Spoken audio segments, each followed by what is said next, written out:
মানে বদৰুদ্দিন আজমল ডাঙৰীয়াই মানে মোৰ ওপৰত যিটো আক্ৰমণ কৰিছে, মোক কেতিয়াবা তেখেতে কুকুৰ বুলি কৈছে, তেখেতে মোক কেতিয়াবা জানুৱাৰ বুলি কৈছে, তেখেতে মোৰ ওপৰত খং কৰিছে। মই বুজি উঠিছোঁ যে তেখেতৰ সন্মুখত যদি মই থিয় হওঁ তেতিয়াহ'লে চাগে তেখেতে মোক মাৰিব। কিন্তু প্ৰথম কথা যে এজন ধৰ্মগুৰু ইমান খং উঠাটো ভাল নহয়। কিন্তু আমি বুজি উঠিছোঁ যে এজন ধৰ্মগুৰুৱে যেতিয়া ৰাজনৈতিক গুৰু হ'বলৈ যায় আৰু যেতিয়া তেওঁ ধৰ্মক ব্যৱহাৰ কৰি ৰাজনীতি কৰে আৰু যেতিয়া সেই ধৰ্ম আৰু ৰাজনীতিৰ এই যিটো হঠা মিতিৰালি, ধৰ্মৰ জৰিয়তে মানুহক ঐক্যবদ্ধ কৰি, এটা ধৰ্মৰ মানুহক ঐক্যবদ্ধ কৰি আন এটা ধৰ্মৰ মানুহৰ বিৰুদ্ধে যেতিয়া উচতায় আৰু আনটো ধৰ্মৰ মানুহেও যেতিয়া আন এটা বিপৰীত ৰাজনৈতিক দল কৰি দুইটাৰ মাজত সংঘাত সৃষ্টি কৰে, অৰ্থাৎ হিন্দু সাম্প্ৰদায়িকতা আৰু মুছলমান সাম্প্ৰদায়িকতা, সেই দুইটা সাম্প্ৰদায়িকতাৰ জৰিয়তে আপোনালোকে সকলোৱে দেখিছে যে বিজেপিয়ে হিন্দু সাম্প্ৰদায়িকতা কষ্ট হিচাপে ব্যৱহাৰ কৰিছে আৰু AIDFে মুছলমান সাম্প্ৰদায়িকতা কষ্ট হিচাপে ব্যৱহাৰ কৰিছে।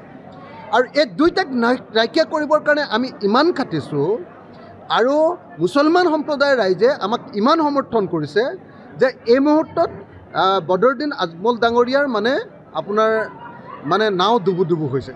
সেইকাৰণে তেখেতৰ বিৰাট খং উঠিছে আৰু খং উঠাটো স্বাভাৱিক।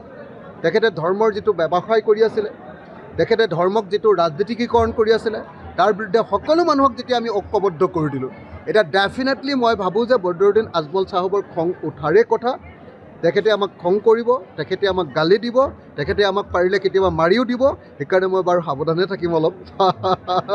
আজমল চাহাবৰ ওচৰলৈ নাযাওঁ বাৰু, মই দূৰে দূৰে থাকিম। কিন্তু এটা কথা খাটাং যে তেখেতে যিমানেই গালি নিদিয়ক লাগিলে, তেখেতে মোক কুকুৰ মেকুৰী যিয়ে নকওক লাগিলে, মই এটা কথা স্পষ্ট কৰি দিছোঁ যে অসমত কোনো ৰাজনৈতিক দলত ধৰ্মৰ ব্যৱসায় কৰিবলৈ দিয়া নহ'ব।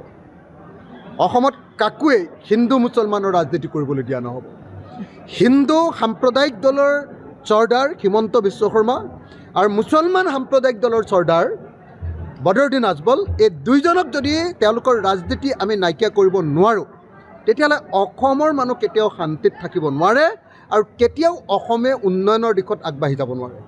সেইকাৰণে আমি এই মুহূৰ্তত সকলোৱে লগ লাগি, সকলো মানুহে লগ লাগি বদৰুদ্দিন আজমলৰ মুছলমান সাম্প্ৰদায়িকতা আৰু হিমন্ত বিশ্ব শৰ্মাৰ হিন্দু সাম্প্ৰদায়িকতা, এই দুইটাক বশ কৰিবৰ কাৰণে, এইটোক নাইকিয়া কৰিবৰ কাৰণে আৰু অসমক শান্তি আৰু ঐক্যৰ পথত আগুৱাই লৈ যাবৰ কাৰণে কাম কৰিব লাগিব। মই বদৰুদ্দিন আজমল চাহাবৰ গালিটোক আশীৰ্বাদ হিচাপে গ্ৰহণ কৰিছোঁ। মই বদৰুদ্দিন আজমল চাহাবৰ গালিটোক মই একেবাৰে বেয়া ভাবি লোৱা নাই। মই জানো যে তেখেতৰ খং উঠিব, মই জানো যে তেখেতে মোৰ সন্মুখত পালে মোক মাৰি দিব, মই জানো যে তেখেতে বন্দুক এটা পালে মোক গুলিয়াই দিব। তেখেতৰ ইমান খং উঠিছে কাৰণ তেখেতৰ গোটেই ৰাজনৈতিক ভেটিটো আমি নাইকিয়া কৰি পেলালোঁ। এসময়ত মুছলমান সমাজে তেখেতক মেছিয়া বুলি ভাবিছিল, যে মুছলমানক বচাবৰ কাৰণে আহিছে।